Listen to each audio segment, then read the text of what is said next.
Bonjour, habari za leo. My name is Kevin Mutia. Solofina Nekesa. Lauren Arnza. Ryan Fisher, Professional Officer at ICLE Africa. On behalf of ICLE Africa, the African Center for Cities, our future cities, and partners, I'm excited to welcome all of you to the Rise Africa 2021 Action Festival. Rise Africa has been growing as a platform of thinkers, doers, enablers, committed to inspiring action for sustainable cities. Rise Africa is about building active networks across academia, government, private sector, civil society, and the arts. Our entry point is based not on articulating problems followed by proposing solutions, but rather on celebrating our cities as places of innovation and culture, while asking what more we can do to make them sustainable, inclusive, and vibrant. This festival is hosting 46 sessions over 5 days from across 16 countries in Africa and the world. Every session aims to share new ideas, showcase ongoing actions, and launch new initiatives by bringing participants together to chart a new route forward. We hope that the festival program will inspire you to commit to one or more specific actions that you or your organizations will take on. As this session closes, you will be redirected to a survey in which you can articulate these actions. We will follow up on these committed actions throughout the year and offer resources, connections, and support. In this way, we are testing the idea that events can galvanize action, and we hope that you will join us in this effort. Beyond this session, there are many ways to take part in the festival. Register for further sessions. Vote for your favorites in the photo competition. Test your knowledge of African cities from our daily quiz. Watch a variety of inspiring video provocations. And listen and dance to the Rise Africa 2021 playlist. We hope that you will make all attempts to reach out to new people and build lasting connections. Before we begin, it's important to note that this session is being recorded and that by participating, you are consenting to be recorded. All recordings will be available on the program page after the festival. Creative expression is vital for creating new futures for our cities. So we invite you to enter this session in the spirit of creativity and dreaming.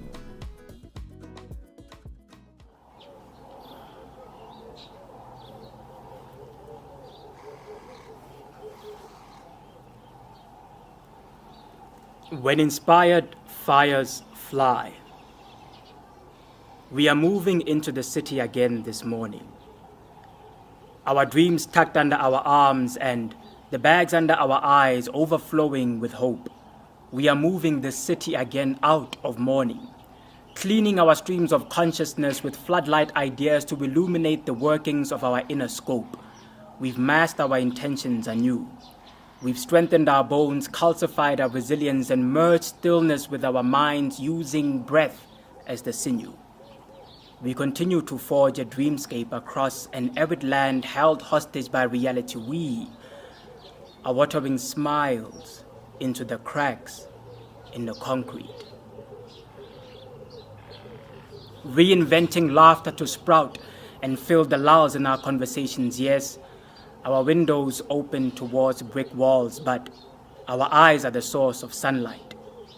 We are living temples of light, moving across the cityscapes, mobile street lamps, the reflection of the heavens we rose from.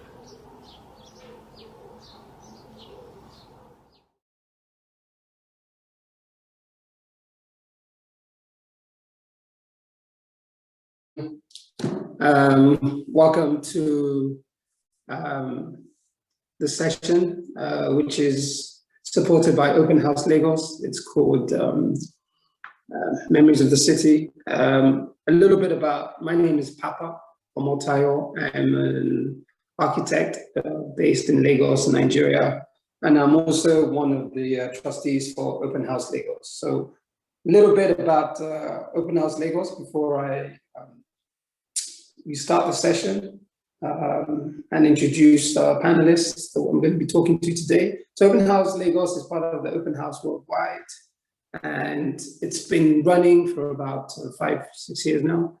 And it's a weekend in the city of Lagos that sort of gives the citizens access to buildings, architecture, to promote urbanism and architecture in the city, it's one of the few times, if you know Lagos well, that many buildings that are normally inaccessible are accessible. And we do this through a series of tours that take residents or tourists alike around the city to show them different buildings. And within that, we have a theme every year. So this year's theme is about the idea of memories in the city. And part of our discussion today is sort of asking about how the idea of cities, spaces, architecture speak to our idea of collective memory, whether we're talking about public spaces, whether we're talking about individual buildings, whether we're talking about institutions, cultural institutions, and just this very powerful idea of how architecture, the city is sort of tied to this collective memory that we all have that sort of moves beyond time and moves beyond space, and how we explore that and how we engage with that. So we have some questions in the Q&A, which I'd love for everybody to participate and speak about. We have two speakers today, two panelists talking to me, and we're doing a virtual tour of the J.K. Randall Yoruba Cultural Institute, which is one of the most important cultural projects that is going to, that I guess symbolizes this idea of collective memory and expands on it, because it's just also about the memory of a culture, in this case, the Yoruba culture, which is predominant in southwest of Nigeria and very predominant within the city of Lagos, which this project sits. So we have Seun Oduwole, who's the principal architect of CISA, who is also the, the project driver, the curator, the energy behind this amazing project, and what will be a global institution that will recognize not just the history of Yoruba culture, but also sort of define a very particular area of Lagos, the historical quarter of Onikan, Lagos Island. But I'll let him speak a little bit about that. We did have Olayinka Doseku Adeji, who is a principal architect of Studio Contra, but unfortunately she won't be able to make it for personal reasons. So Seun and I are going to be here, and we're just going to have a chat. I'd love you, Seun, if you could say hi, and then I'll do a little bit of an introduction. So Seun Oduwole is a principal architect of CISA. He's a graduate of Nottingham University in the UK. And CISA are known to do very high quality, high technical, institutional, cultural, and residential buildings, working in Lagos, Abuja, in the UK. So it's really great to have Seun here with us.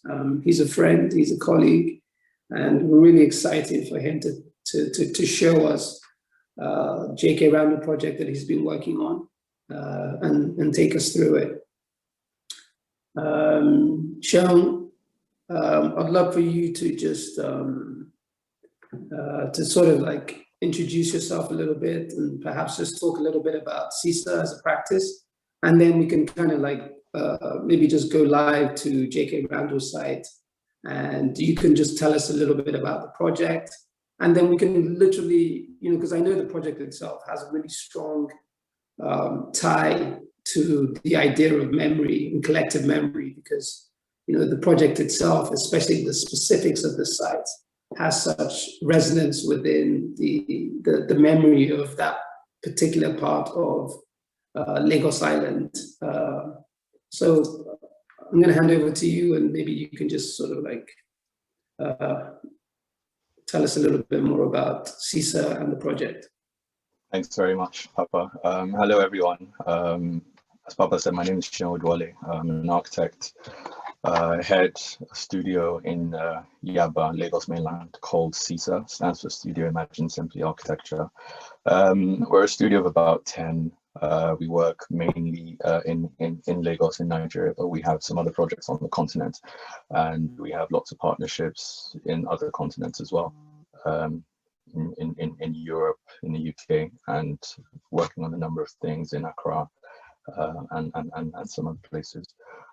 So we focus mainly on institutional buildings, commercial buildings, but we do residential. We have done a bit of retail.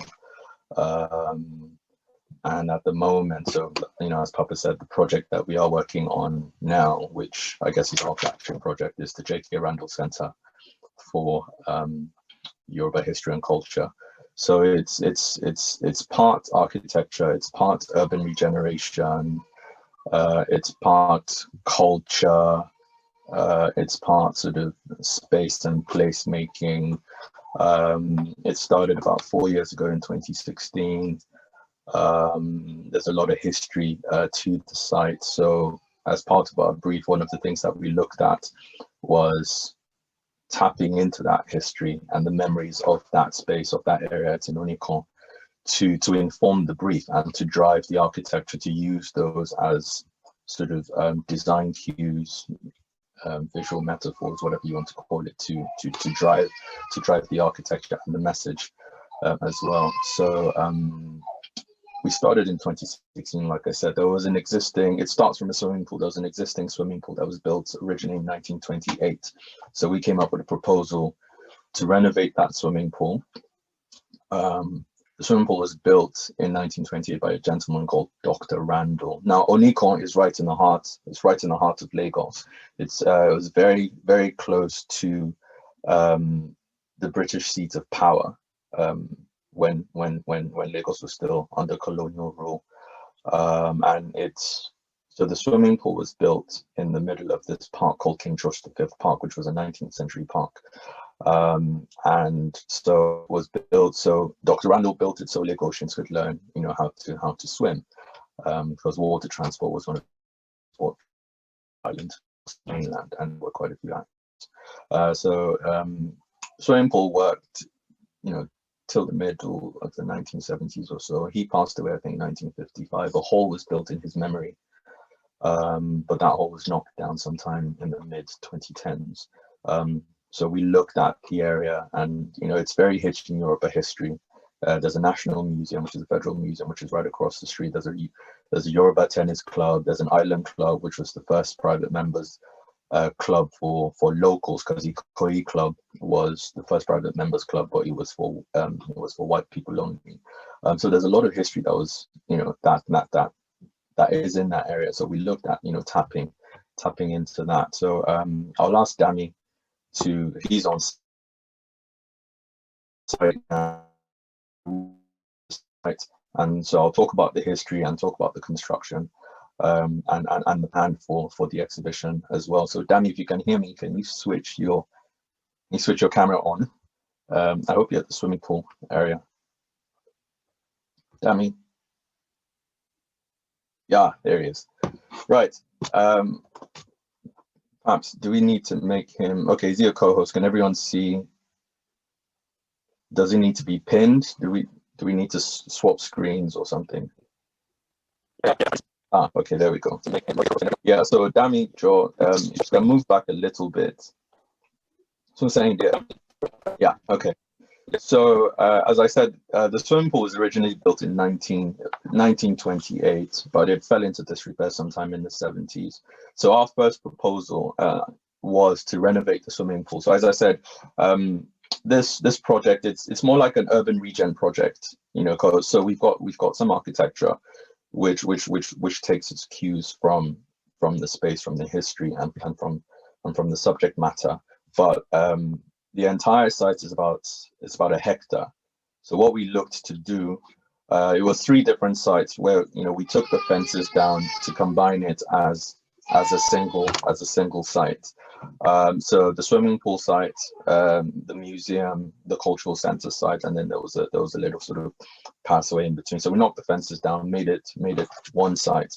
And then, so the first part is this swimming pool here. So it was a much smaller pool, which we made bigger. So it's 25 meters, half the length of an Olympic pool, and it's got two smaller paddling pools that can be used for kids. So the entire ground floor is for swimmers, and then the upper floor is more of a hangout, chill out area for the rest of Lagosians to just sort of come, maybe in the afternoon and an evening on a weekend. So it's putting, I mean, one of the things we looked at a few years ago was the loss of public open spaces and recreational spaces in Lagos, and seeing as this was built as early as 1928, you know, we thought it'd only be right and fair to put it back in, but, you know, modernize it as well. So we've got, you know, up-to-date facilities, changing rooms, lockers, his and hers lockers, his and hers showers, shops, swim shops, and whatever else. Well, you know, most of the facilities you would need for a public swimming pool. So Damijo, if you can just walk towards the pavilion, take your right, and then just walk up the stairs up to the pavilion area. So to the left, the shaded area, you know, you'd have seating for swimmers. And so to your right here, you can see changing rooms. No, go up the stairs, please. Up the stairs. Yes, thank you. So to the right there were the changing rooms, offices, ticketing, lifeguard rooms. Okay, so get to the top of the stairs, look to the right. You can stay under the shade and then look to the right. So to the right here is one of the pavilion areas. So this would be more chill out lounge for swimmers and non-swimmers, you know, so we'll have, you know, sofas, outdoor furniture here, and then just go to the left. Yeah, so out here is more sort of formal seating, hangout dining area, just sort of open, so that you've got cross ventilation both sides and it's completely open to the public. There are 3 restaurants. There's one to the right and then the 2 further on. So the idea is that the restaurants will be tiered, serving local food, continental food, and then one would be a bar type space. So you've got a mix of restaurant tiers to cater to as many sort of varying palettes as possible. Just go straight down. Left, straight down. Thank you. Yeah, that way.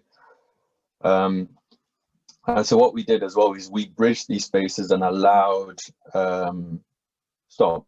Yeah, so just look to the right here. So we allowed these sort of transient spaces for pop-ups, you know, because I mean, one of the areas we looked to was, you know, was marketplace. The idea of marketplace, you know, in places like Lagos, a lot of markets are very informal, you know, daily activity. People come in the morning, they set up shop, they pack up, and then they leave. Okay, you can keep walking. So the idea was we can have these sorts of spaces between the formalized spaces that allow for transient activity. So you can get a pop-up of maybe an ice cream vendor or akara seller or whatever it is.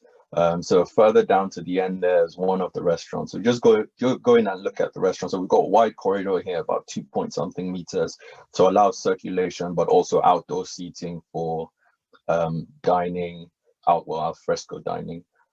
Just looking out onto the landscape. So this is one of the restaurants which will be fitted as a white box for a tenant to come in and fit out. So there's kitchens, serveries, changing rooms for staff at the back, toilets and whatnot. Okay, thanks. So come out, Dami, and then just look out across the street, Joe. Yeah, so just look out across the street, or across the site. So on the other, so over there is the actual center building. So it's still a construction site at the moment, but the idea is everywhere you're looking at now will be landscaped. So we're looking to bring back some of that King George V Park into the site. So what you would have is you'd have these 3 event spaces, the center building, the restaurant block, and the swimming pool in the middle of this park, or sort of on the periphery of this, you know, on the periphery of the site with the park in the middle. So down there where you're looking at is a sort of village square, market square, which runs axial to the entrance. So there's a tunnel. If you look at the tunnel, Danny, so that tunnel is the access off the main road. So you come in through the tunnel into this square onto the park. So either side of this square will be grass. So the entire site from west to east is landscaped except for this square here. Okay, so Dami, just walk down to the exhibition entrance. So the apex of the curve of that building was where the memorial hall was, the hall that was built in memory of Dr. Randall. It was built in 1955, I believe. So what we did was, as best as we could, we tried to situate our building exactly where the memorial hall was, you know, so that's why it followed the curve, which is the shape of the fractal. But what it also helped us to do was to keep the center of the site as open as possible for, you know, for green space, for public engagement, for activity, for informal, you know, activity generation. There was an old amphitheater there, I think in 1960. So we put another amphitheater back in to just sort of help foster opportunities for these activities and informal interactions, you know, so dance troops or play settings or whatever else, you know, can happen here, you know, programmed activities, and people can just walk off the street and just watch these activities, or they can come through here. Okay, so if you stand, just go stand under the tunnel, Dami, and then look across back to the restaurant block.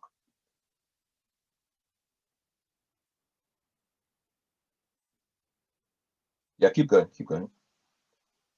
Yeah, so you know, this is just looking back from where he came from.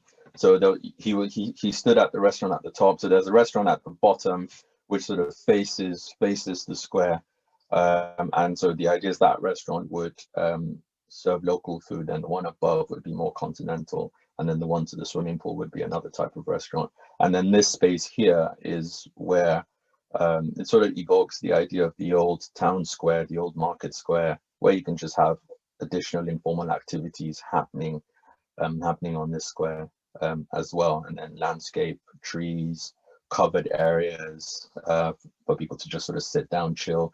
To the left there's a water feature that we've got to just sort of help aerate, create sort of, you know, some oxygen to just help aerate the space and make it slightly cooler.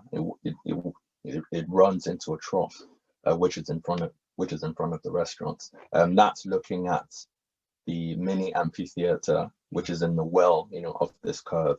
We'll talk about the fabric. We'll talk about the facade later on. Just go into. Where's he gone? Hello, Dami, are you there? Yeah. Maybe while Dan is getting back, I can also just I can maybe just share the video as well. So maybe you can just talk until we get Dami back. Does that work? Yeah, that works.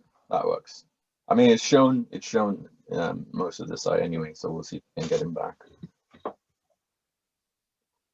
And so the Tyrian bit is truthful. So from a functional, I think. Do you want to talk? Once we apply it, we don't have to worry as yeah. as you want to mute the pins in terms of having to maintain the building. You want to mute Shagun though, so that we're not sort of cross talking.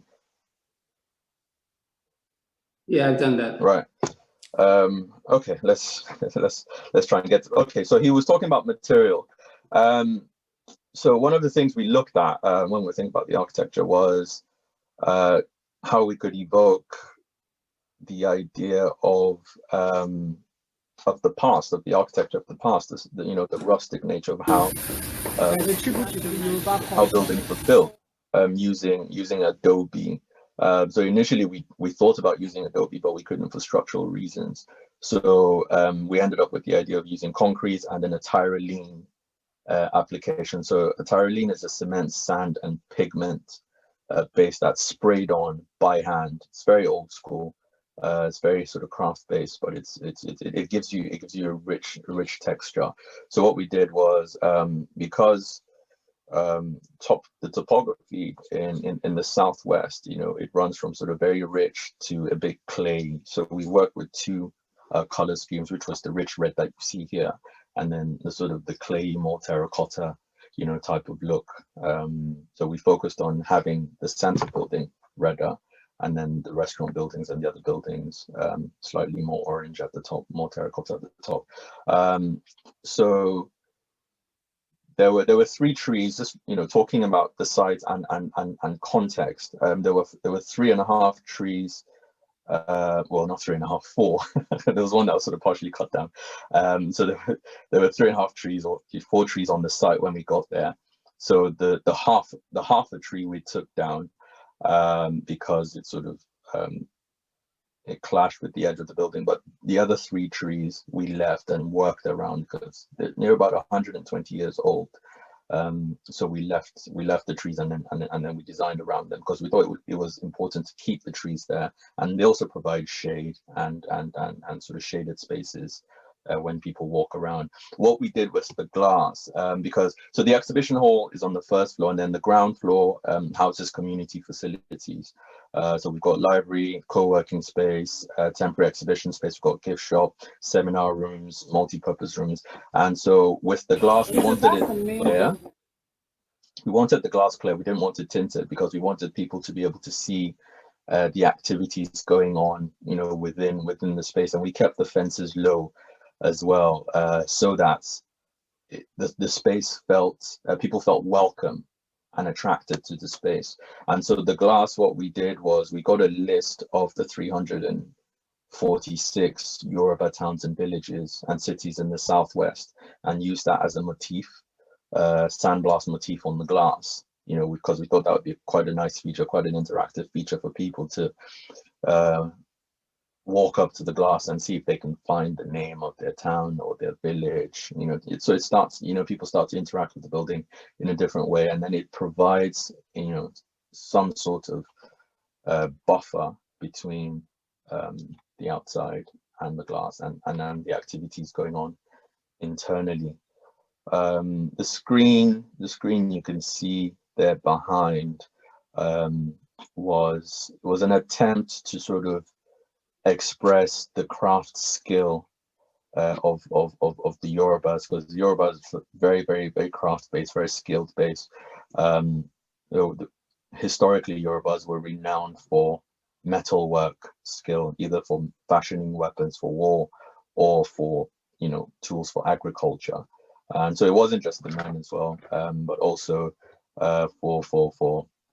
for weaving. So there's a big sort of craft weaving skill, making clothes, basket weaving, just sort of weaving in general. So we try to express this through this sort of woven or deconstructed woven lattice that wraps around the building. There's a Yoruba fabric called ashoke. I don't know if any of you are familiar with it. It's called ashoke, means sort of high cloth, expensive cloth. It's clothing that people wear, for events such as weddings, funerals, birth ceremonies, things like that. So we modeled the screen of ashoke because it's sort of multi-layered and it's woven with an old loom. So that sort of tessellated, slightly disorganized look is actually quite intentional because it's supposed to mimic ashoke fabric. So this goes back. This is looking back at the Papa. This keeps playing in a loop. Is there another video? Which is why. Two things for me personally. What do you want to go? Do you want to see? Well, I mean, I've tried to pick up, the main elements on the video. So I've spoken about the glass wall. I've spoken about the cladding, which is still going on. Very, very, very stressful and difficult, but I think we're getting.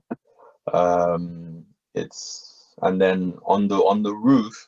So one of the concepts we had for the building is Yoruba is very rich with proverbs. Most African languages are, but there's a very sort of center project has philosophical base to the language. There are a lot of proverbs, a lot of idioms.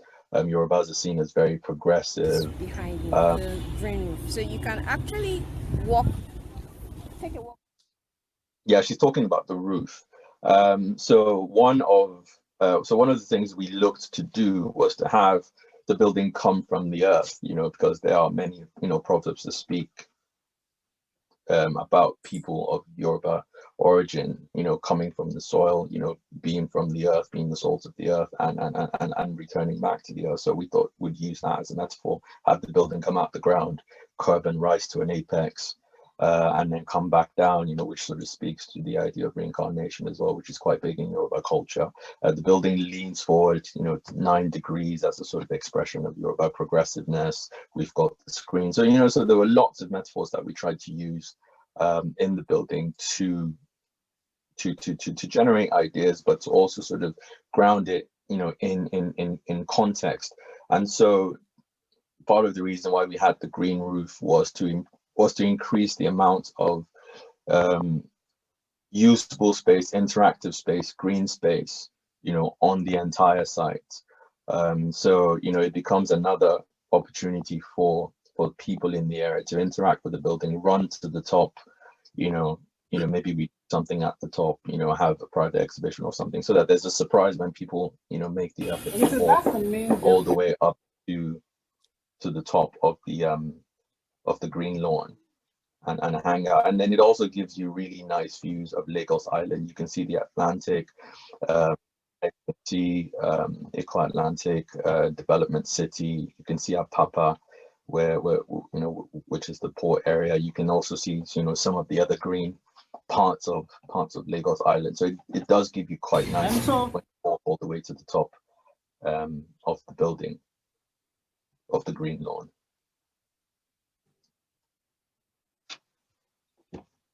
I wonder if we could get, I'm not sure where Dami is. It'd be quite nice to get him to kind of walk up the lawn, but if that's not possible, maybe no, you should be able to. You should be able to. Let me find out. Hang on, let me just for a minute.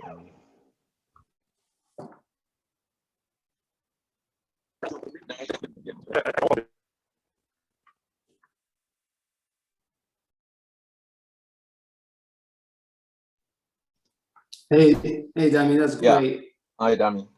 Okay, fantastic. Yeah, do you want to walk up? Let me just spotlight him. Yeah. Yeah, I'm walking up the lawn. Yeah, so we're still early stages of sorting the green roof out. So we built it with a geocell. So it's a geocell, I think about 350 deep on top of a concrete slab and about 6 layers of liquid sprayed insulation. And then so I think we planted this about 4 or 5 weeks ago. So it's still fairly new. We're still making good, but it's starting to sprout. Touch wood, it grows very. But yeah, the idea is, we've got this big, expansive lawn that goes at a high level. It's quite wide. That just allows interaction, play, bit of fun. I don't think there's any precedent for this in the country. I know our landscaper keeps saying it's the largest roof in sub-Saharan Africa. I don't know if that's true or not, so I just let him say that. But yeah, so it'd be great, Dami, I guess if you can like give us some of, because I think what is so important about this location, obviously we've talked a little bit about like its historical relevance of the site and the museum, but also just like how it sits within the city and how how it sits on the site and the visibility of this location, especially when you get to this. Dami, okay, Dami, pan round, and then go to the edge. Yeah, once you're done panning around, Joe, go to the edge and just stand on the plinth by the AC area, and then just sort of pan around. And I think what's so exciting about what the kind of memories this place is going to create for the citizens of Lagos is it's like something totally unique. I think this idea spaces being above ground level, is something that is quite novel. I don't think, we've sort of explored the opportunities of rooftops or the idea of like views in the city as being part of the language of communal design, especially. That means your pan to Awolowo Road. Go to the Awolowo Road end. Yeah, no, Papa, what you're saying is quite valid. Maybe when Dami's done, I can share screen because I've actually got some drone shots. That's fantastic. That showed the building sort of sat in context. So you can see Five Curry Creek. You can see the old National Museum. You can see Island Club, and some of Muson Center. So the old buildings that were there.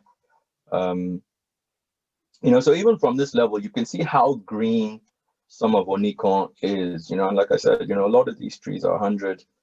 Just keep walking down 100, plus years old. So we were quite adamant that we couldn't cut these down. That they had to stay there. Because Lagos is very hot. And it's not the most walkable city. So one of the things we wanted to create out. So this is a good view looking down Awolowo Road from the top, from the rooftop. So one of the things that we wanted to do was, have not necessarily a quiet space, but a habitable space where you can come, catch a break, get some shade, hang out. It gets very, very breezy here as well, especially when you're in the shade. And so we just create these clusters of shaded spaces around the site, old trees, new trees, overhangs, from the building, and then these transient spaces that just allow, informal engagement and interaction, by, for people, for the public. I think for me, that's one of the most exciting things about this project is this, with the risk of overstating it, just the layers of what this project is trying to do in terms of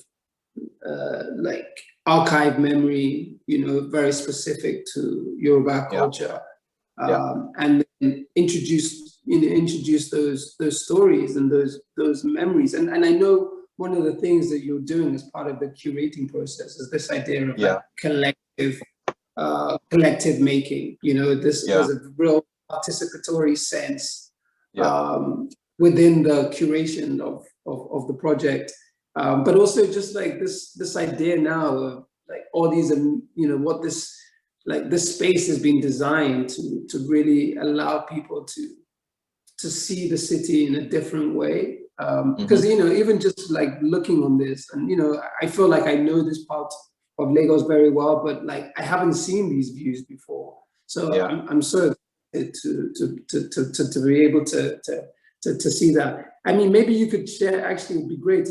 Maybe Dan, you can stop. Maybe Sharon, you can just share, and then we can just talk a little bit about the wider context, and then maybe we can just talk a little bit more about just this idea of this type of approach to architecture and urban design. I know we have some. I know we put some questions in the Q&A, so it'd be great if anybody on the list can see some of the questions we put forward.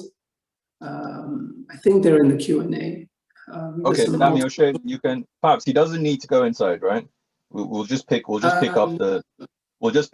on context. I don't think we need to talk about. Thanks, Dami. Yeah, thanks, Dami O'Shea.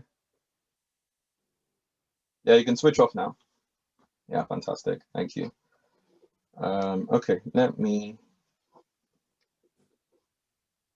Okay. Dami, you can switch off your camera now. Yeah, okay. Let me share. Let me share screen. Okay, can you see my screen? Yeah. Yeah. So I think this image is quite helpful because it shows Fantastic. yeah, it shows building context. So you can see can you see my cursor? Yes. Yeah. So that's 5 Carry Creek. Yeah. Yeah, down there. So this is the swimming pool area. So the old swimming pool. So this entire area, you know, all the way down to the east that way, was an old park. And then so this is Island Club. So this was the first indigenous private members club, and I think that was built So that's in 19. top right. Your cursor is right. The Yeah, gray top building. right. I think that was built in 1946. And what you Is said happened at Island Club in the 40s? Was it like a predominantly colonial? Was it a colonial establishment, or was something that was yes. built by the Lagosians? Yeah, no, it was a colonial establishment, and so I think there was a law there was an uprising about the fact that all these establishments did not allow indigenous people, you know, membership. So I think in 1940 something that was changed. And then so up here is the Yoruba Tennis Club as well. I think that was built in sometime in the 1930s. It fails me. To the left here is the National Museum. Yeah, I'll just go to the next image. Can you see this? I'll just flick through. I mean, this is just a drone shot straight down, so you know it shows you how we spaced it. So we got the building to hug, you know, the edge of the side. You know, we've got the amphitheater in the crest of the well of the site. So main entrance gate is right opposite this big cluster of trees. The National Museum is out of shot, and so that's the main gate in, and then there's the through route through the tunnel into the space. You turn left, go into the center, or you come into the square, and then from the square you go left, or you turn right if you're standing in the space to come to the swimming pool area, or you just go straight into the restaurant spaces, or you know there will be activities or whatever else in the park, so you can just sort of hang out in the park, chill out, you know, sit underneath a tree or a cluster of trees, or whatever you want to do, or go up the roof. But yeah, you can see how green.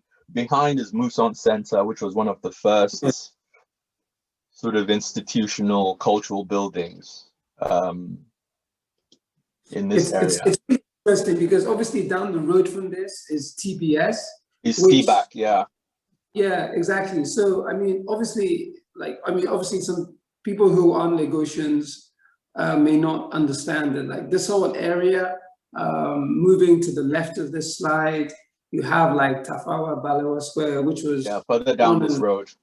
Further down this road. So this entire area was sort of like the center of, originally was the center of like British administration, but then it sort of moved through independence in the 1960s and then became sort of like the center of civic and cultural engagement. And, you know, post the 80s and post the 90s, a lot of these spaces have sort of not being utilized. And they've kind of, I wouldn't even say they've become privatized, but they've become significantly inaccessible, you know, whether that's through to like a majority is due to politics, but also just kind of like an unwillingness to engage in creating accessible public space. So like you know, we discussed earlier, the original swimming pool itself, you know, had become run down, and it was a space that allowed people to learn how to swim collectively.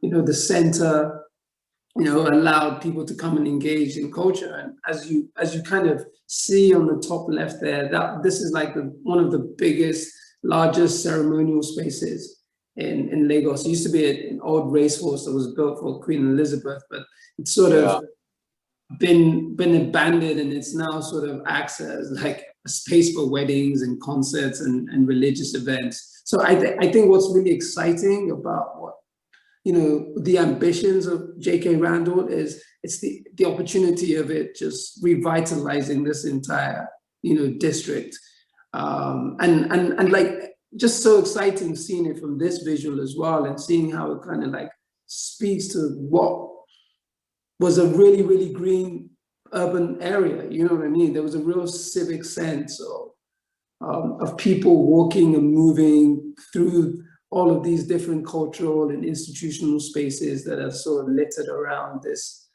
part of Lagos Island, and like this view in the top to my pet peeve in Lagos, which is Echo Atlantic, but we'll say that for another discussion. Yeah, let's not talk about that one.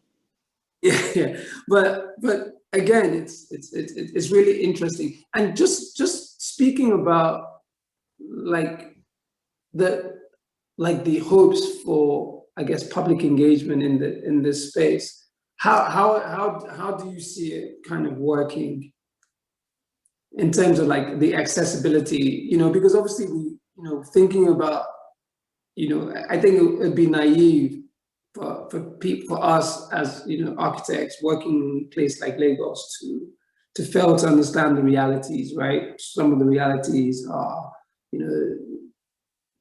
there's massive inequality, there's conflict between I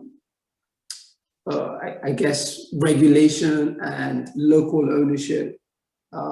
There's also this idea that Lagos Island itself has such a deep history, and I know in building this space, so many people have engaged with you and told their own stories about what this place means to their family or what this area means to their community, and it's interesting how they're going to react to, or how have they reacted to this.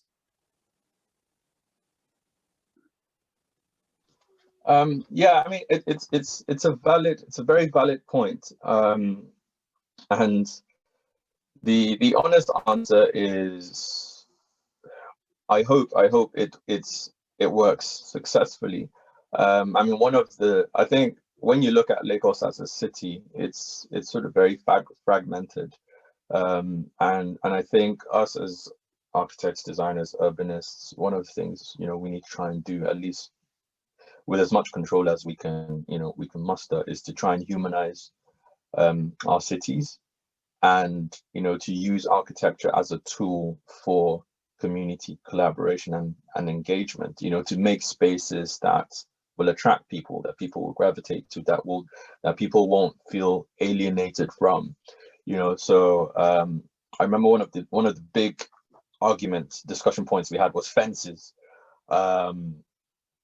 And I think I made fence at 1.2 meters high, or 1.4 meters high. I was adamant that yes, we do need a fence, but the fence needs to be low, it needs to be see-through, because of what I would like people to do is be able to sort of look through or past the fence at the activities going on. And even the entrance gate, 2 sliding gates that just slide away and slide open in the daytime. So you literally just walk off the street through this wide tunnel into the space. And so, we've on site for 3 years. So even over the course of the 3-year construction period, we've had a lot of interest from people around the area. And, we walk them in, we take them around, we show it to them, we tell them the history of the place. People come and ask us, oh, why are you building a swimming pool in the middle of the city? And we say, oh, we're not building it, we're renovating it. It was here in 1928. My granddad learned how to swim in that pool, and, the first response is shock. They can't believe that a swimming pool was actually built in Lagos, in the heart of Lagos Island in 1928, that this was a park before, and you start to tell that story, and you see interest get piqued, you see excitement builds in, people come and say, so you mean I can actually come here with my kids, with my grandkids, on a Sunday, on a Saturday, and the idea, and that's the idea, I tell them absolutely, I am speaking to the state at the moment, trying to sort out, the system, the framework to make it run, to make it accessible, if it will be ticketed and if it will be discounted and whatever else, so that, those barriers to entry are broken down, so that the architecture at the start is not offensive, it's not intimidating, it's open, it's welcoming, but then the system as well, doesn't serve to drive and shut people, out. And so that's one of the reasons why we try to create these different spaces, areas of engagement. And even the tunnel, the tunnel serves as, I think there's a shot, I'm looking for a shot of the tunnel serves as a sort of as a vista, because it's the museum, and there's a congregation point across the street, and so we've got the square right opposite the tunnel.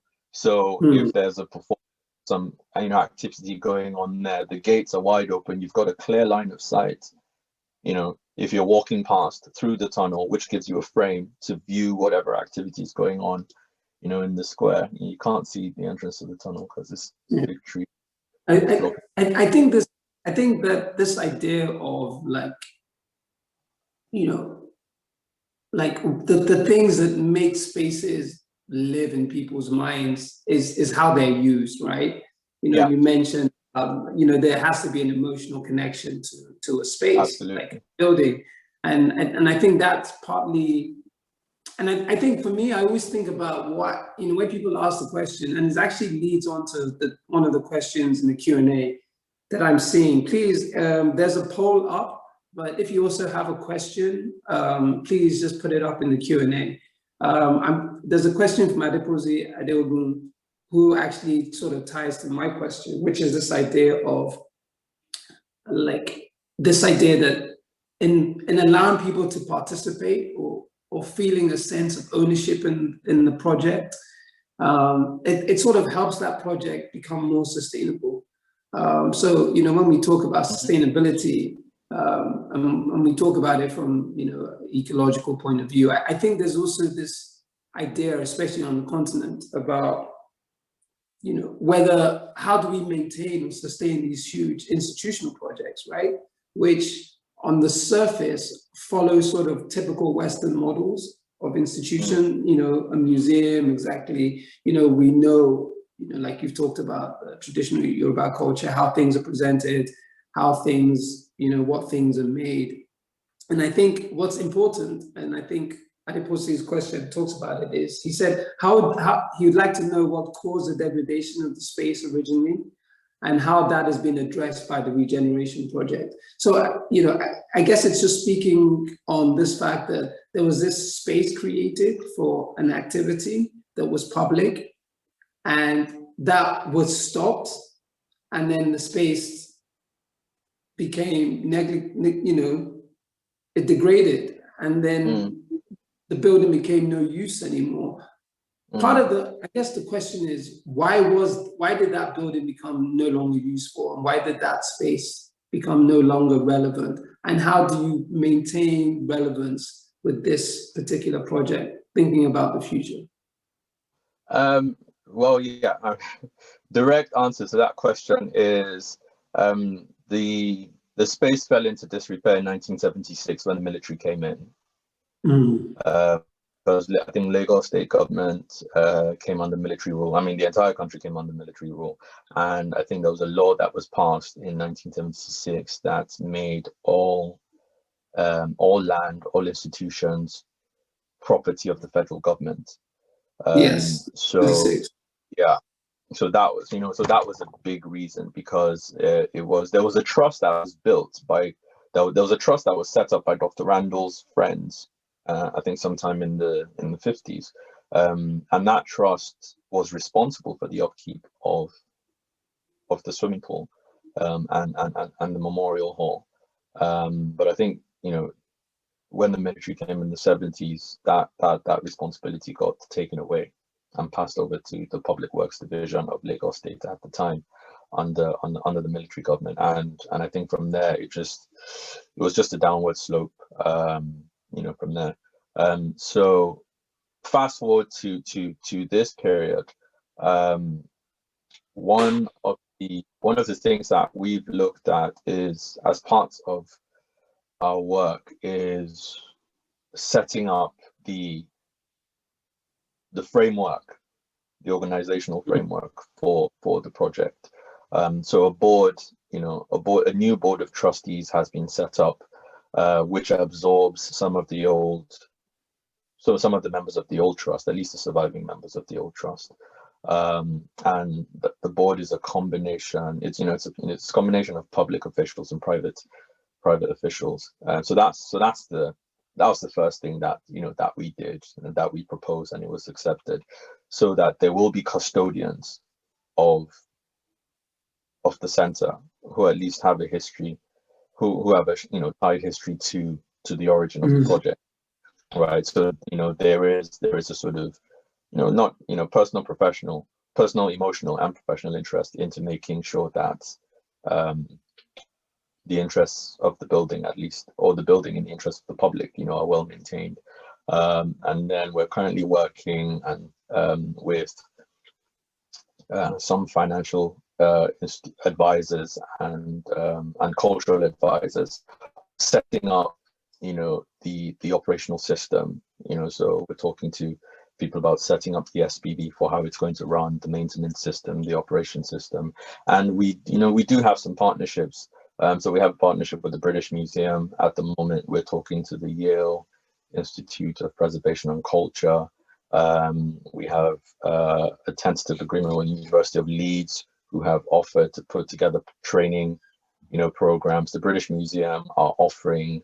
We are getting work back from the British Museum as part of this whole restitution, return, and conversation. But in addition to that, they are offering sort of partnership assistance with operations, programming, training, all of that, because there really isn't a precedent, for what we're doing. And then, so there's an SPV that will be set up independent to run and manage the state. So the restaurants, will be tenanted, run through this institution, on a merit-based system as much as possible, so that you maintain quality levels, because this place at some point has to generate some sort of revenue, right, to offset the capital that's been put in, and you can only generate adequate revenue if you've got a certain level of quality, right, and consistency. So there's a lot of work going behind the scenes to set up that system. Yeah, and I think that's the challenge for the continent as a whole, where when we're trying to create, the reality is that we're talking about spaces that allow for collective participation, that allows for collective memory, and most of that happens within public spaces, galleries, interact spaces that there's allow for collective interactive, but there's not a huge amount of government subsidies or government funding for these sorts of projects, right? And the private sector as well. These are long-term projects that require huge amounts of capital, and not just initial capital, right? The need to just understand how, a project like this is not just a building, right? It's an entire institution. No. It's an ecosystem. And it's an entire system, an ecosystem that needs to last for years and years. So I think it's really interesting, because obviously this is something at a massive scale. I think it'd be interesting, to maybe discuss or maybe hear your thoughts on maybe smaller, more intimate opportunities that you see or you've experienced in other cities or in Lagos that perhaps can may be able to give that same sense of, I guess, a collective or more collective experience. I mean, I look at this different. Yeah, I'm slightly more optimistic in my belief that whatever system we create will run. because I mean, if I think back 4 years ago, when this was just an idea, perhaps you remember, when it was just a pie in the sky concept, and a lot of feedback that we got was this would never happen. Nobody's ever going to do something like this in Lagos. Nobody builds, institutional recreational projects for the public, at this sort of level, at this sort of scale. That was the feedback. But fast forward by 2.5 years, there we are. Nobody, you know what I mean, by African architects. That's the thing that used to drive me crazy about. Oh yeah, there's that. there's that, right? And there's an analogy that I use, when I talk to people, rewind back to 1999, right? 1998, 1999, where the major mode of telecommunication, at least in Nigeria, was you'd have to walk down to Nitel or find somebody, one of 100 people, with a mobile phone, in the country. And over a 10-15 year period, you had mobile phone, there was a deregulation of the sector. You had international companies coming up, setting up mobile phone systems. One came, a second one came, TN came, Airtel came, all these guys came. And now the average person has two phones. And you've got broadband, you've got Wi-Fi networks, you've got hotspots and whatever else, right? And that system had to be set up, and there was a demand, right? And it was the demand that drove the growth of that sector, right? Because all of the people were able to communicate a lot more easily, and they were willing to pay to access that communication. So I think it'll be a similar thing here. I mean, I think it was Yumi and Tosin that did that exercise in 2016 about interstitial spaces, the loss of public open space, in Lagos, and this was a direct response to that. How many spaces, how many places can the average person in Lagos just go to where you can walk in off the street and just hang out without having to pay money? I see there was a question here where someone said, are some parts of the space free to access? I was gonna go through those questions actually. So maybe we can start with that, which is from Temba Middleman. The first question is, are some parts of the space free to access, or is it only the museum restaurants that cost money? I mean, the museum will be ticketed because some sort of revenue has to be generated, but we are speaking with the financial guys. We're running the numbers, running the model. There's I believe there's a sort of social responsibility parts. You can't just run every idea based on economics. I think you need to balance things out. Yes, the place has to generate some sort of revenue, but you also need to make it accessible. So there are options that are being looked at. So maybe a day of the week, a window, maybe Tuesday 9 a.m. to noon or 3 p.m. or something can be done either free or subsidized at a very base rate to allow people to come in. Because there's no point building it, jacking up the ticket prices, and then nobody comes. The whole point of creating this space is to draw people in and allow people to use the space. But I mean, that applies to the restaurants and to the actual exhibition museum space. But the ground floor, the co-working space, the temporary exhibition space, the amphitheater, the entire landscape sites, there is no charge to come in. You can literally just walk off the street and hang out. So if you just want to sit in the shade, or if you just come hang out in the swimming pool area, you just come in, go up the stairs, and you sit down. If you want to buy a drink, fine. If you don't want to buy a drink, then you just hang out and catch and shoot or whatever else.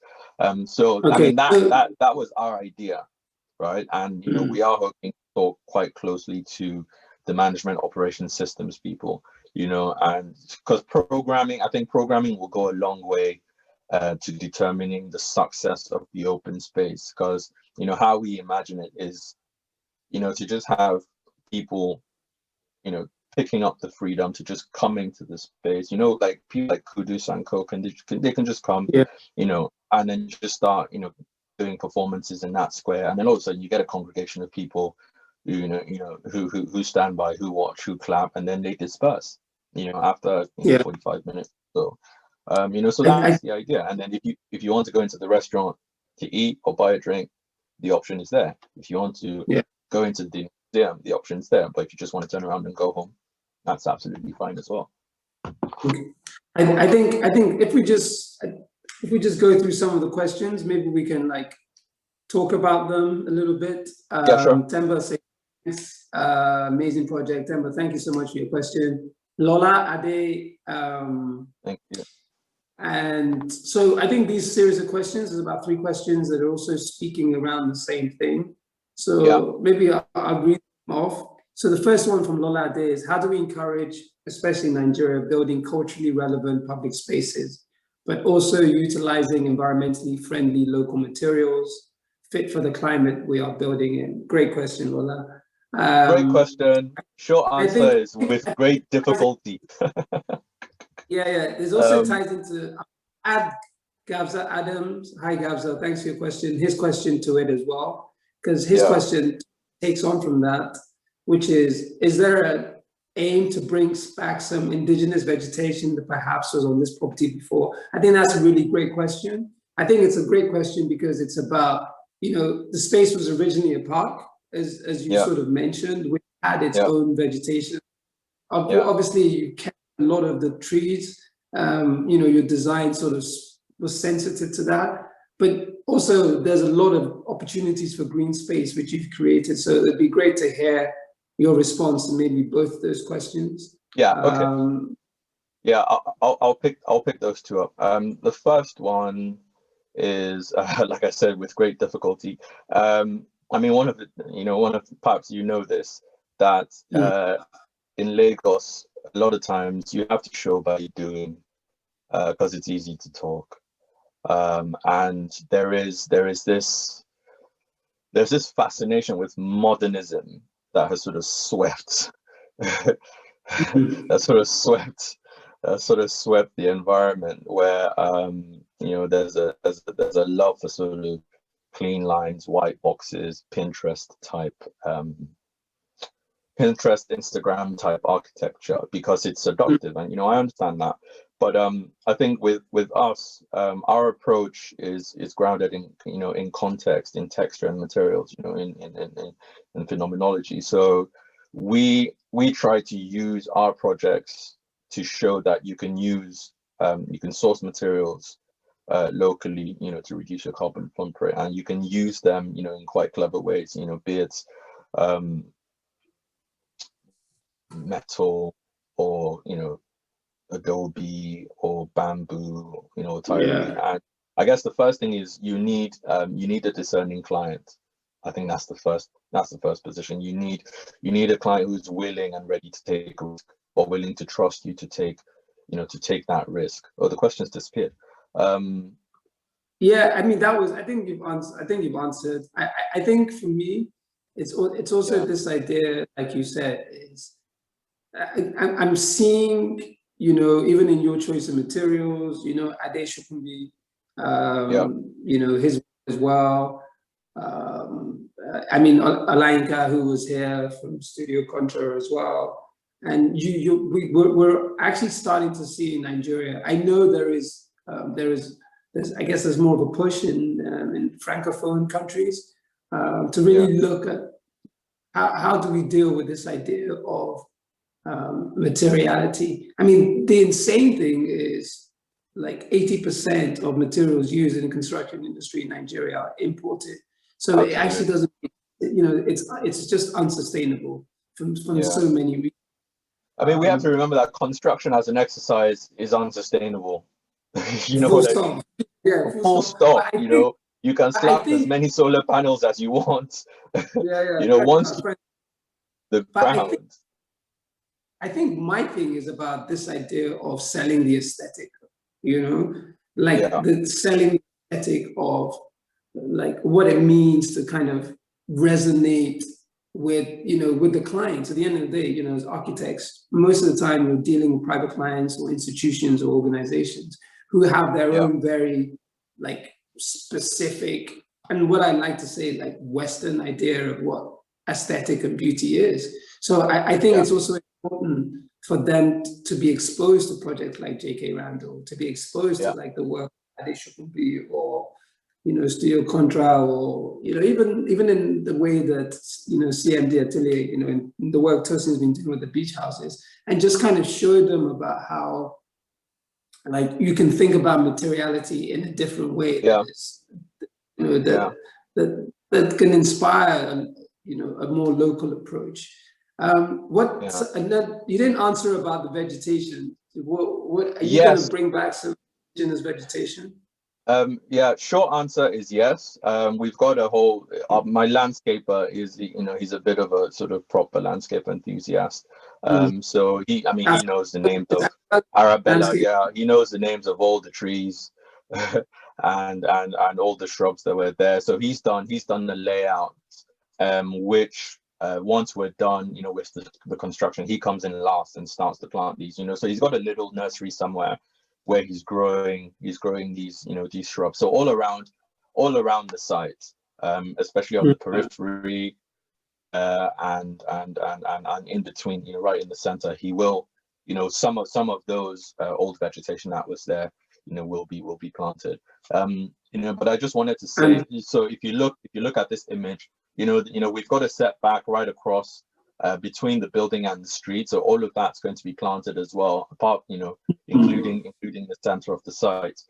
So he's got a very, very, very clever landscape plan. It's got little hills, little mounds, where kids can play and interact with, some flowers that were there before. So I know he's done some research on some of the plants and some of the trees that were in the King George V Park. So we will have some of that there, definitely. Bene Wisely, who sends an interesting question, speaking about this idea of more public space. He wondered whether you considered using the roofs above the public spaces, I guess the restaurants and open spaces that surround the pool, whether you thought about using the roofs of those to sort of as possible additional public spaces. What the original plan for that was for panels, was for PV panels. But that was taken out for that was value engineered with the hope that maybe we can put that back in.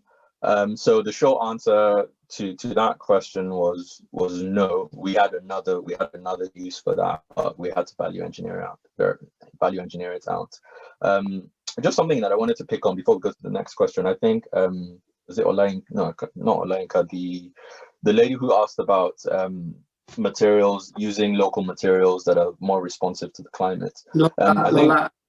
Lola. It's one of the things that we have to do as designers. It's our responsibility to look for creative ways to work new ways with old materials, to make it appealing. That's our job as architects, that's our job as urbanists and creatives. How can you take some of these materials and rework it in a way that would be appealing to someone who's not technical?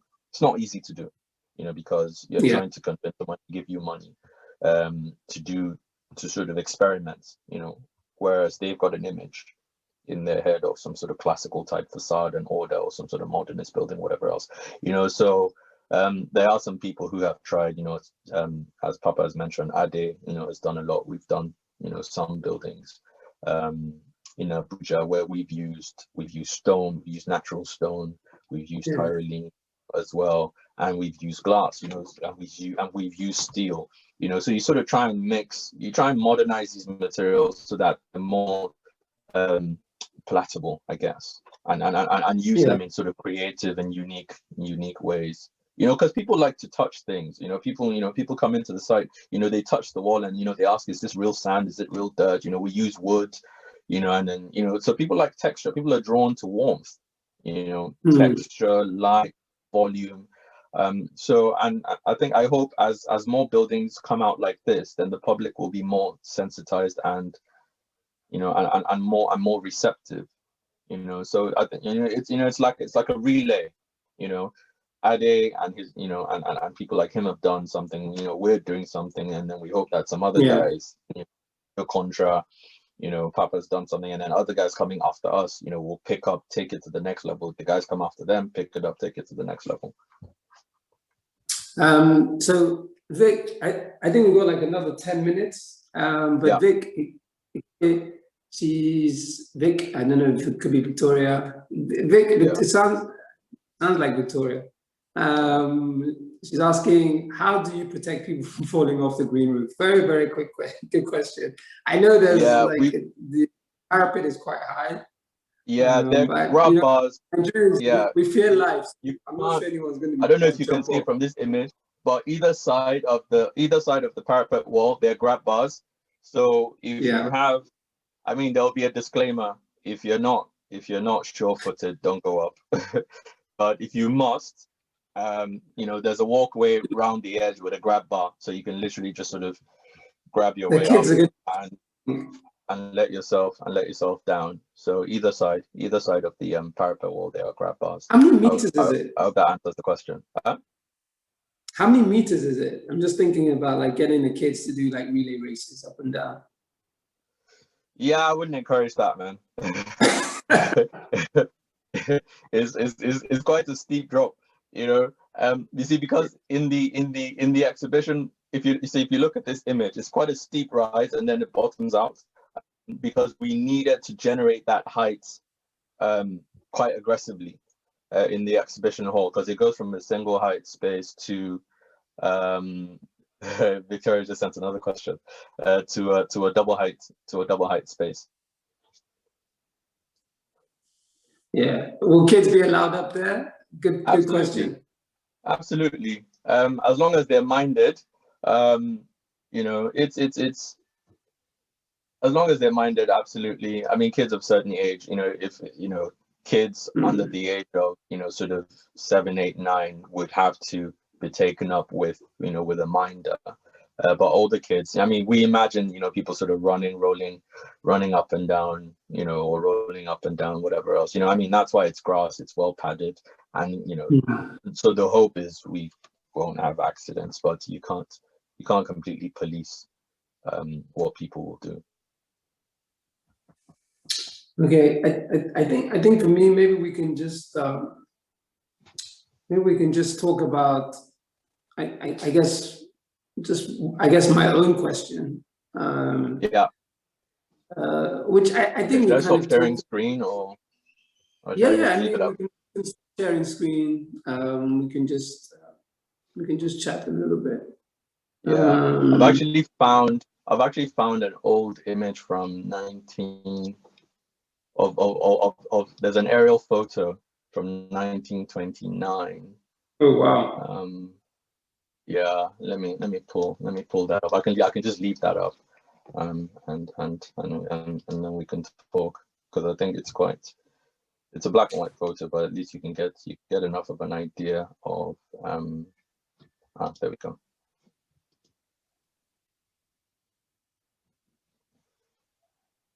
It's can you see it now? It's still coming. Yes. Right, okay. So where are we? Yeah, so that's the race course. Remember? So the site is over here somewhere. Oh, wow. behind this cluster of trees somewhere. So that's the lagoon.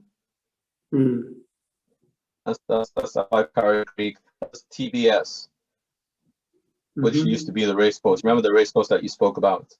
Yeah, there. And then the National Museum is somewhere there. Yeah, and then so this was the old government house. Dr. Randall's surgery, his hospital was somewhere along this coastline. So there was a jetty there, and so that was where all of this started from. Whenever people go from this jetty to maybe Badagry, Korodu, and if there was an accident, the currents would wash.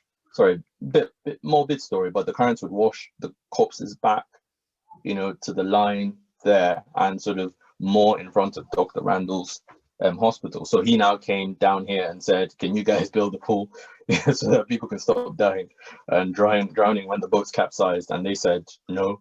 but if you want to build it somewhere in the park, you know, we can give you a spot. And they did, you know, and he went, you know, he went and he built it, you know, over there somewhere. You know, so that's the history. That's the history of the site. If you look at, you know, it's dated up there, 6 November, you know, 2019. That's when this photo was taken. So you can see how, you know, the area has developed from what it was in 1929 to the pictures that I showed you before I pulled this up.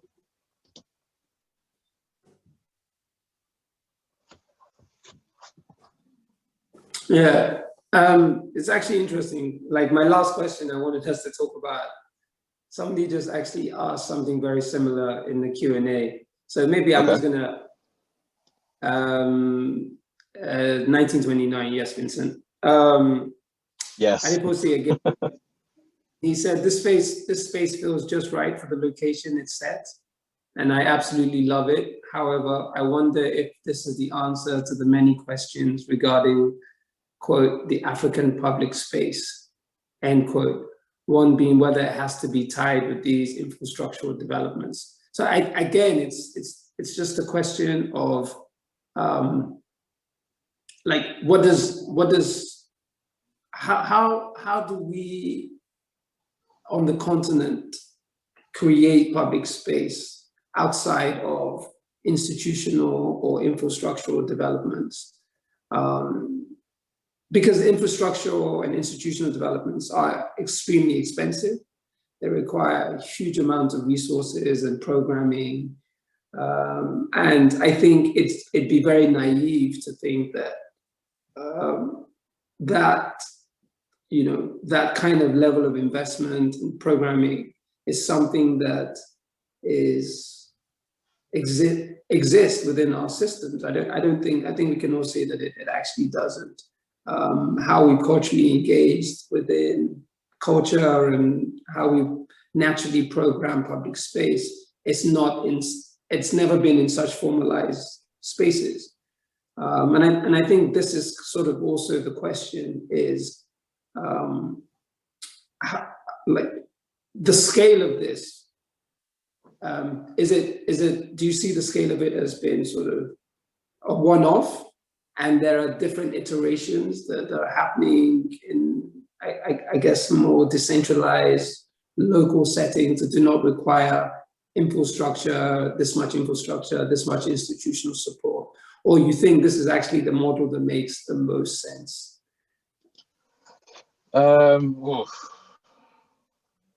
It's a difficult one.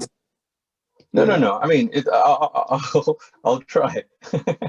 It's a difficult one. But I mean, what I think is, I think we need to understand the city as a series of different layers of systems, right? And before you get to our layer, which is space and placemaking, you've got to think about the drivers, you know, of the city. You know, outside of socioeconomic, you've got the political, you've got the policy, right? And I think this happens everywhere across the world. You know, not just on the continent, but probably, you know, more exacerbated here. That it's usually economic motivations that drive, you know, policy making, and end up, you know, sort of leaving us, you know, the artists, the urbanists, the architects with, you know, with limited frameworks with which we can be creative, you know, to create these spaces, you know, because if you look at how cities develop, or how cities maybe on the continent have developed over the last, you know, decade, if there isn't a direct and informed framework to humanize the city, to protect the end user by making allowances for these public places or public spaces, then, you know, we're just going to end up with developer-led cities, you know, brownfield sites just being, and greenfield sites just being taken over, and then, you know, city blocks of development, shopping centers, flats, offices, you know, you just end up with, you know, with these concrete blocks, you know. So I think before it gets to us, you know, it's and maybe that's with more creative people getting involved in politics and policy discussions, or whatever else. I think it has to be a sort of multi-pronged approach. So there has to be reworkings at the policy level, right, to make allowances, for things like that. And I mean, this project was a complete accident. Papa, you understand the history.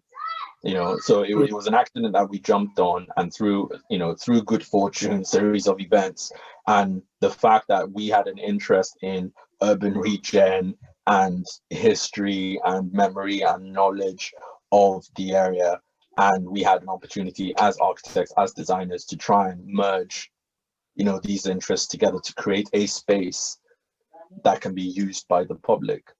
You know what I mean? So, it was a sort of confluence of fortunate events, but I think, like I said to someone earlier, a lot of times we have to show by doing, because, the last precedent for public open space, maybe Morio Gonla Park, which is completely cut off, right? Because it's, it's completely sort of, bordered by roads, in the Bisikanu Park in Lausa, or you can go right back to Festac, if you're thinking about cultural developments at scale, so and I think there has to be a part for everyday, people to take ownership of spaces, as well, and create, these opportunities to come together and create, interactions and events that will now generate a desire to have more of these spaces. Because sometimes you don't realize you need something until you see it, and you think, hang on, why, we used to have, when I speak to, people, my dad, my uncles, they say, oh, we used to do this back in the day, there was race course, there was this, there was that, and then you ask the question, then what happened to all these things, So I think it's a multi-pronged approach. I mean, the building that we're talking about, all of it started from a swimming pool that was built in 1928, right? And it was built in a park that was there, so it's not new. What happened was the system that was supposed to protect, preserve, conserve, these spaces broke down.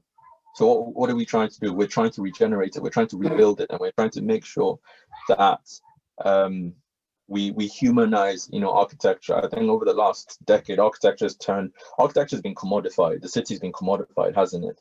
Every space, is fed into an Excel spreadsheet to see how much income can be generated. Who's the biggest tenant that you can get in there? Big office, shopping center, whatever else. And I think it's our responsibility as designers, as urbanists, to think about the social life of urban form, right? Buildings beyond mere objects, right? And spaces between these buildings, and making places out of these spaces, rather than just talking about it, actually doing it, and bringing it down to the perspective of the end user. You know what I mean? That 5-6-year-old boy that go to the swimming pool, with his mom on the weekend and swim, that guy that can take his kids to the museum, a bunch of teenagers that can run around the glass looking for the villages of their uncles, aunties, whatever else, or program events, poetry slams, dance troops, readings of Wole Soyinka's Death and King's Horsemen, whatever it is, or some sort of food, event, in the middle of the space. You start to create all these things, all these programmed events that make people realize that, there's opportunities for recreational activity. There's somewhere to just go hang out on a Saturday afternoon, rather than just walk through a mall. You know what I mean? And work on different things. So I think there's responsibility from both ends. At the high level, an enabling environment has to be created somehow. But I think at the people level as well, there has to be a demand, and an ownership of these spaces to create these activities. I mean, you walk around Lagos, you see people playing football under the bridge. You see people just sort of congregating under a tree, reading newspapers. Look at what you guys have done under Falomore Bridge that has now become, a convergence point. You know what I mean? So it's I think it's got to be attacked from both ends, and then hopefully we meet somewhere in the middle. Okay, thank you so much, Sean. I think, one of the things that like really, I think we all need to recognize is a comment you made about how like this need to protect and conserve and make sustainable, these opportunities and create these access to public spaces. Because the collective memory, there's nothing beats it. Nothing beats the collective gathering, the sense of shared experience. I mean, even now during the whole COVID scenario, right? There's as sad as it is and tragic as it's been, there has been a collective experience, and sort of these collective experiences that we enable, which cultures continue to enable since the beginning of time, sort of empowers us in so many ways, intellectually, spiritually, but also just in terms of it creates empathy. And from a design and urbanism point of view, the more accessible public spaces, the more spaces for interaction that we create, the more opportunities to create collective memory, I think the stronger a city becomes. And that's why we're really excited about the theme of this year, Open House Lagos. And really excited to be part of Rise Africa, which has programs all week. So I hope you guys can register, go online and check out all the amazing webinars and panelists that have been scheduled. Sharon, I just want to say a huge thank you for joining us and having a chat. Thank you so much for everybody else that joined the session. Some great questions. I know I haven't got to all the questions, but thank you so much. And you can continue to follow the project. I think CISA's Instagram handle is at si.sa. __ si.sa. Yeah, we're working on a website that hopefully can keep updates on the project, and then also social media handles for the J.K. Randall Center. That's being worked on. But yeah, our Instagram handle _si.sa. We try and post this construction updates, photos on there until the system is set up and running. Creating systems is not. Yeah, nice. And also just keep in touch with at Open House Lagos. Thank you, everybody. Have an amazing evening. I hope you enjoyed the session. I really did. I talk to Cheryl all the time, but I'm always kind of surprised how every time I talk to him, I'm learning new things. Please register for the Rise Africa 2021 festival. Just go to riseafrica.iclei.org, join, and watch all the amazing stuff that they got programmed. Bye-bye, everybody.